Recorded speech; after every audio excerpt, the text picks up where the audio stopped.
देखिए इसमें हम डिस्कस कर रहे हैं क्वेश्चन नंबर 14। क्वेश्चन नंबर 14 में क्या बोला जा रहा है, with relaxation of norms in India for investment in international market up to इतना Mr. X hedged himself against the risk of declining Indian economy and weakening of Indian rupee during last few years, decided to diversify in the international market.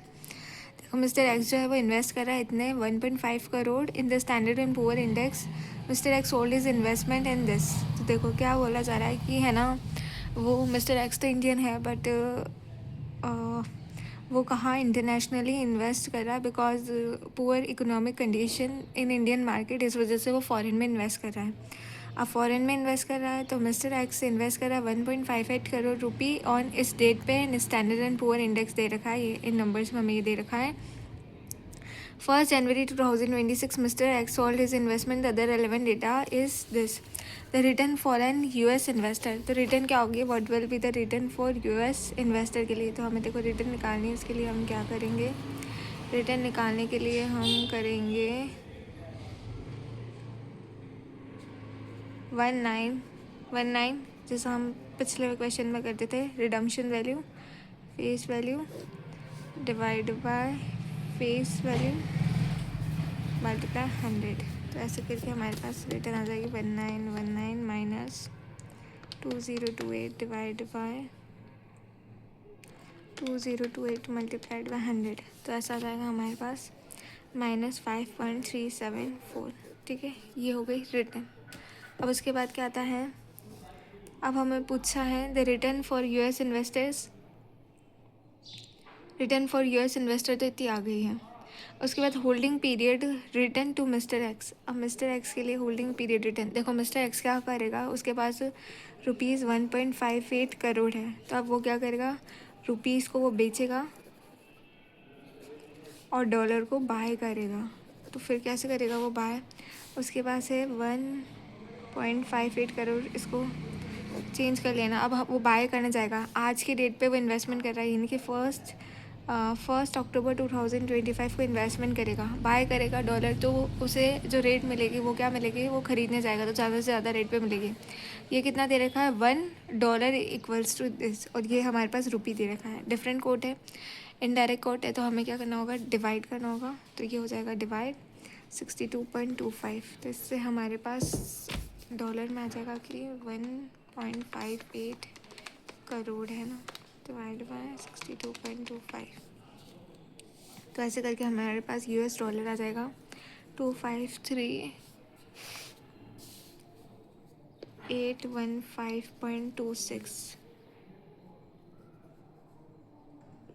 253,815.26. ठीक है, ये आ गया. इसके बाद हमारे पास कितने numbers में दे रखा है, 2028.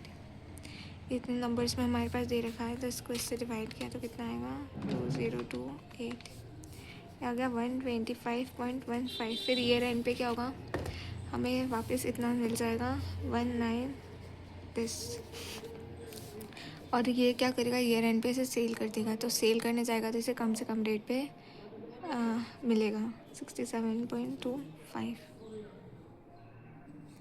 तो ऐसे करके हमारे पास आ जाएगा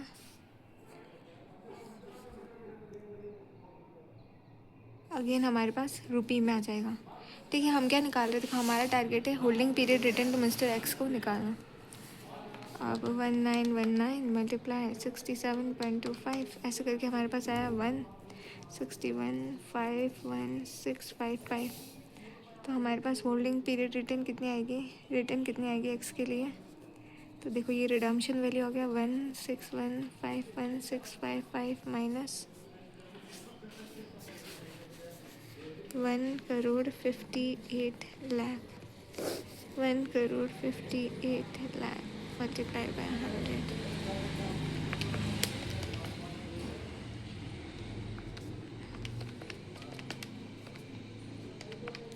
रिटर्न कितनी है हमारे पास, 2.23% आ गई है. अब हमें फर्दर बोला है कि the value of index of stock market in India as on this at which mister X would be indifferent between investment in standard and poor index and the Indian stock market. यानी कि उसकी return indifferent है, यानी कि हम मानेंगे कि वो किधर भी इन्वेस्ट कर रहा है, रिटर्न इतनी है 2.23% ही है. The value of index of stock market would be indifferent. अब देखो हमें आइडियली ये वैल्यू निकालनी है यहाँ पे। तो value of index of stock market in India, क्योंकि स्टॉक मार्केट इन इंडिया में तो ये है एज ऑन 1/1/2026 पे ये निकालने को बोल रहा है। तो हम कैसे निकालेंगे? रिडम्पशन वैल्यू हमें पता नहीं है। -7395 डिवाइड बाय 7395, तो ऐसा करके आ जाएगा हमारे पास 7395 multiply 2.23% 164.9085 plus 7395 is equals to x 95। ऐसे करके हमारे पास हो जाएगा 7559.90, तो 7560 आ जाएगा। इस तरीके से हमारे पास ये क्वेश्चन सॉल्व हो जाता है।